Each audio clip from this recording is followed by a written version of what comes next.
आपको भी लगता है कि इमॉर्टल होना कूल है तो आप इस मूवी को देखकर इस पर दोबारा विचार करोगे। वेल, इसका नाम है फ्रैंकेनस्टीन, जो कि अभी रिलीज हुई है। और इसकी स्टोरी की बात करें तो एक पागल साइंटिस्ट जिसका बचपन से सपना रहता है कि भाई मुझे मरे हुए इंसान को जिंदा करना है, एट द एंड वो ऐसा कर भी लेता है। वो पता है क्या करता है, बहुत सारी बॉडी में से बहुत सारे पार्ट्स, मतलब छोटी सी छोटी वेन्स को भी निकाल कर वो एक नई बॉडी बनाता है और जिंदा भी कर लेता है उसे। कैसे होता है वो आप मूवी देख कर जानिए। लेकिन मेन पॉइंट ये है कि भाई जिसके लिए तुम बचपन से तैयारी कर रहे हो कि मैं इसे कामयाब कर लूंगा, और एट द एंड तुम कर भी लेते हो, लेकिन तुम्हें फिर उसे कचड़े की तरह ट्रीट करते हो। मतलब तुम्हें लगता है ये मैंने कचड़ा बना रखा है और कुछ नहीं।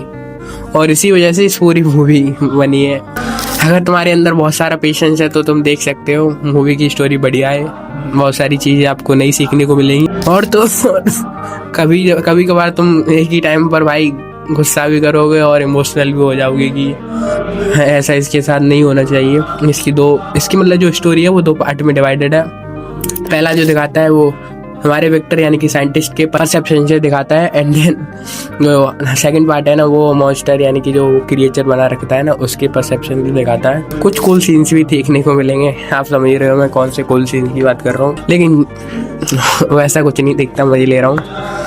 और तुम कहानी को कहीं तक कह सकते हैं प्रेडिक्ट कर सकते हो, लेकिन जो स्टार्टिंग में देखने को मिलेगा और फिर वो अपनी स्टोरी बताता है क्या कैसा हुआ, क्या मैंने किया, कहाँ पर मैं गलत था।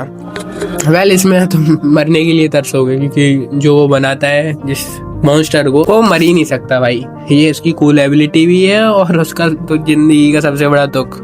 उसके पता है शब्द क्या आते हैं कि भाई तुम मेरी बिना मर्जी के मुझे जिंदा भी कर दिया और अब तुम मुझे मार भी नहीं पा रहे। वो अपने क्रिएटर से पूछ रहा है कि आखिर ऐसा क्यों है, बिना मर्जी के ला रहे हो और फिर मुझे मरने भी नहीं दे रहे हैं। तो पता है क्या कर सकते हैं, जो भी इन्होंने बनाया है इसका एक पार्ट निकाल सकते हैं जो कि फ्यूचर से कनेक्टेड हो और उससे नई मूवी बना सकते हैं। वैसे अच्छा ही होगा, लेकिन मुझे उस कैरेक्टर के लिए सच में दुख होता है। तुम ही सोचो कि तुम्हारी आंखें खुलती हैं और तुम किसी ऐसी जगह मतलब होते हो जहाँ पर अंदाजा ही नहीं है क्या चल रहा है, ना ही तुम जानते, बस तुम अपने हाथों को देख रहे हो और कुछ समझ में नहीं आ रहा है। तुम सीखने की कोशिश कर रहे हो, लेकिन वो तुम्हें इतना तड़पाता है, इतना मजबूर कर देता है कि तुम उसे मारना चाहते हो, लेकिन फिर भी नहीं तुम ये करते।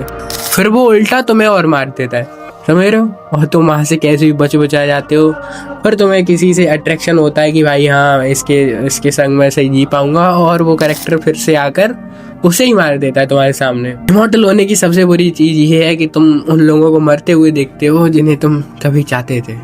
तुम तो जिंदा हो भाई, लेकिन वो तुम्हारे सामने मर रहे हैं और तुम मर भी नहीं सकते, मतलब तुम चैन से रह ही नहीं सकते।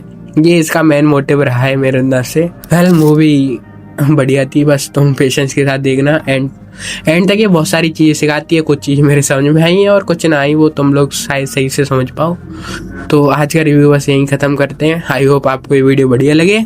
और तो और प्लीज़ थोड़ा सपोर्ट करो यार, मैं क्या ही करूँ, बहुत सारी चीज़ें सीख रहा हूँ, अभी स्टार्ट किया है, तो ऐसा लगता है कि शायद मैं कहीं तक कर लूँ, लेकिन कभी कभार डिमोटिवेशन फील होता है। दोस्त लोग भी कहते हैं कि ये तुम टाइम जो कुछ भी कर रहे हो उसमें बस वेस्ट ऑफ टाइम है।